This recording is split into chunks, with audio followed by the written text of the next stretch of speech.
خب این تولید همین دوستان هنرمنده که اینو ساختن دادن دست من. ماشاءالله بارونی شروع شده. این بارونای اینجا دقیقاً مثل استواست، یه دفعه شروع میشه و دونه‌های درشته. اینجا هم دوستان دارن کار هنری انجام میدن که حالا ما در خدمتشون هستیم. این اسبم اینجا بذاریم. خب چی درست میکنی حاجی؟ ما میگیم پات کلاه درست میکنه. کلاه درست میکنه ها، پات.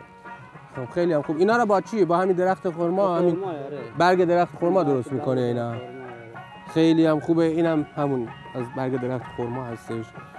خب پس بیشتر اینجا صنایع دستی که درست میکنن از همین حصیر و اینا با همینا درست میکنن دیگه.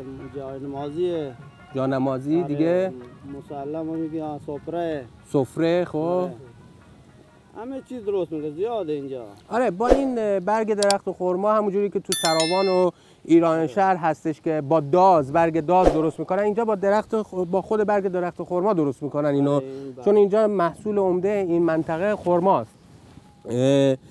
باش میگم صنایع دستی های مختلف درست میکنن، مثل سفره، مثل کلاه، مثل این ظرفایی که توش خرما هست که دیدین، قطعا اونا رو دیدین. زیرانداز درست میکنن، خیلی چیزها دیگه. کاسه، حتی کاسه‌ای که توش خرما میریزن که مثلا مهمان میاد ازش پذیرایی میکنن. جایی درست میکنن که توش میتونین وسیلهاتون رو بذارین تو داخل اون بذارین و اینا. حالا از اون پشت دوستان یه چیزی هنری دستی درست میکنن. آیه حسینی ببخشید همونم به ما بدین.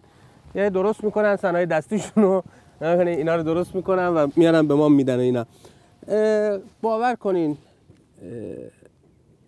توی مناطق بومی اتفاقاتی میفته که ما هیچ وقت نمیتونیم تو شهر اونا رو ببینیم و به قولی تجربه بکنیم. قطعا حضور توی مناطق مثل بلوچستان میتونه خاطرات خوبی رو برای شما به وجود بیاره و سالها با این خاطرات زندگی بکنیم و لذت ببرید. با ما همراه باشیم با برنامه سرزمین من. خب خسته نباشید.